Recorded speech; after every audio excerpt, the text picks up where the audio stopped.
How does scope of control relate to defining policies? Some rules here about policy making. Be clear but concise, brief and clear. Keep it simple and practical. Anticipate questions about the policy. Educate and communicate about the policy. Build in some flexibility. Define non-compliance consequences. Build in measurement and compliance validation. Promote transparency, meaning policies should be transparent to people, should be known. Provide mechanisms for feedback. So on one hand, policies should be made aware to people. On the other hand, they should be educated about the details about the policy.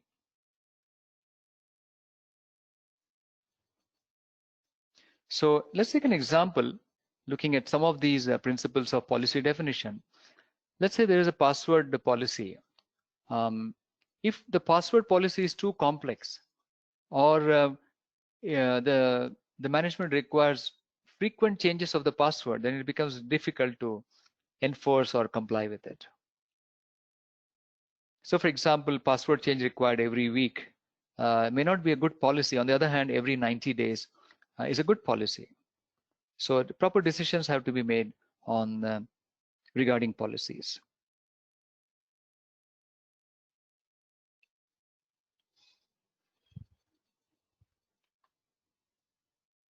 Defining controls. There are three broad categories of controls: organizational or procedural controls, logical or technical controls, and finally physical controls. Examples of procedural or organizational controls are the policy definitions. Policy is a way of controlling. When there are no policies, there is no control or lack of control. Ownership, asking people to own some things, is a good way of controlling. Process ownership, for example, or even implementing a process is a way of controlling. For example, a financial approval process. And training people makes people, for example, training people on security aspects may prevent or reduce security issues. So it's one way of controlling activities.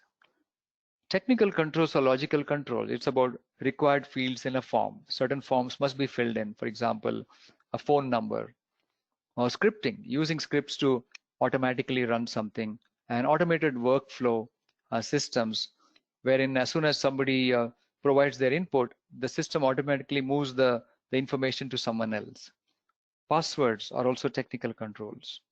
Physical controls, electronic badge entry system, metered intake valve. Yeah, so as soon once there is a sufficient capacity in a tank, the valve will automatically close, or it could be metered to allow only a certain quantity to pass through the valve.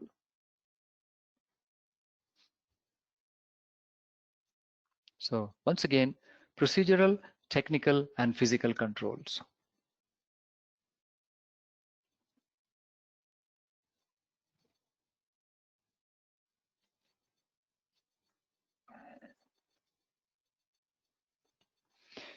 Defining guidelines.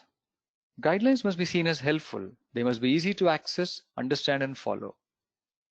Guidelines are only needed for tasks that are performed by many people but could be confusing without assistance, are used to being done differently, and quick adoption of a new method is needed, are performed infrequently but too much variation creates challenges, could be easier, faster, or more successful if expertise is shared.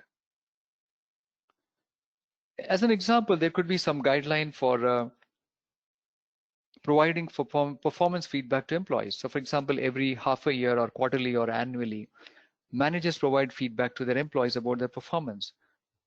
There needs to be some guidelines, meaning not strict rules, but in general guidelines to be followed in the way the feedback is provided, in the way input is sought from the employee, and so on.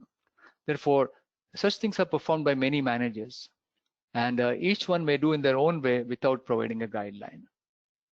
And because feedback for performance can be given in different ways, therefore guidelines are useful here. And also because feedback is given once in a while, therefore guideline is useful.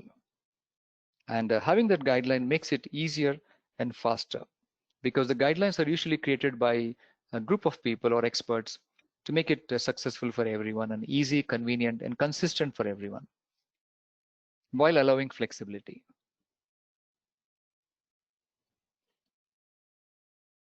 So that's the difference between policies and guidelines.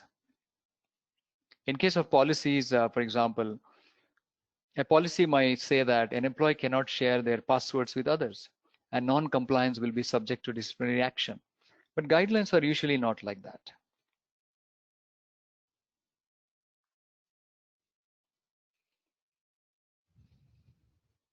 Again, related to scope of control. Where to place the decision-making authority? Meaning, should it be done at the top level or at the lower levels? In general, it should depend on the task on hand. Certain tasks may require decision at the upper level and some at the other levels. So let's look at this aspect. Governance decisions are made at the highest levels of the organization. But it makes no sense for all decisions to be made at the same level. If all decisions require involvement of leadership, they will be slow. Decision-making authority should be delegated as far as possible. This is also known as empowerment. When a group of people are doing their own planning, decision-making, it's empowerment. While still ensuring that required outcomes are consistently produced. So there should be caution that while decision-making can be delegated, but outcomes need to be produced.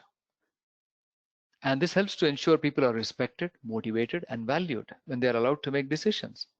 And it allows unnecessary delays. If a team leader, for example, has to wait for a board decision on certain progress to be made to, let's say, next step or a phase in an initiative, and if there are too many board members, they may take a lot of time to decide, and meanwhile, this team leader may not wait for their decision and make progress making their own decision. Therefore, it might have been better if that individual was allowed to make a certain decision than having to wait for too long for the board to decide and tell him or her what to do. Everyone must understand their own scope of control and make decisions within that scope. If scope is too narrow, then decision making will be pushed too high. If scope is too broad, then risks may be created.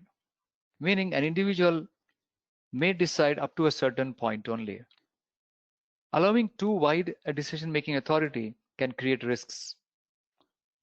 Therefore, decision-making should be accordingly split or assigned to different levels.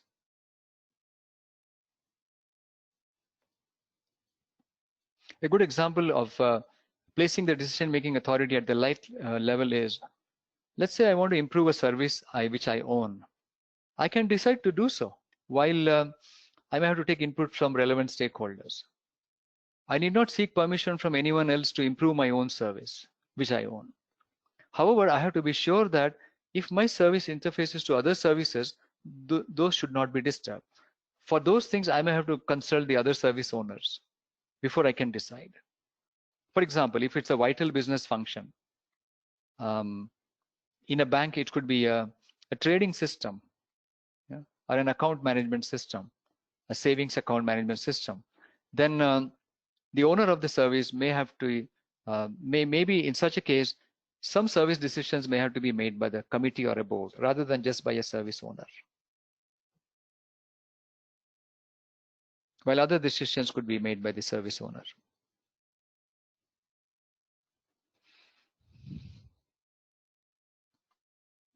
Which tells us that the decision-making authority should match the level of risk. Decisions with little risk can be made at low levels. Place decision-making authority as close as possible to people doing the work. This is an important statement. The authority should be close as possible to whoever is doing that task. Decisions with moderate risks can be delegated with training, automation, policies, and guidelines. When people are trained to make decisions, they can be empowered to make those decisions.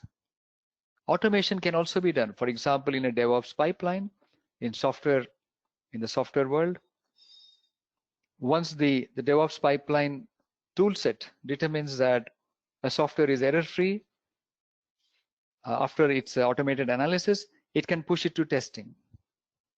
And if the testing is error-free, it can push it to deployment, and so on. Decisions with significant risk should be made at higher levels, with a mechanism to provide more structure and review. So for example, improving a vital business function may have to be decided at a higher level than at a lower level.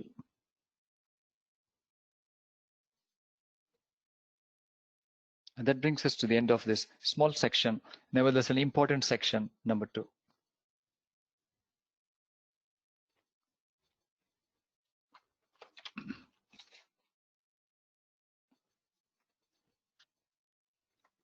Indeed, a small section.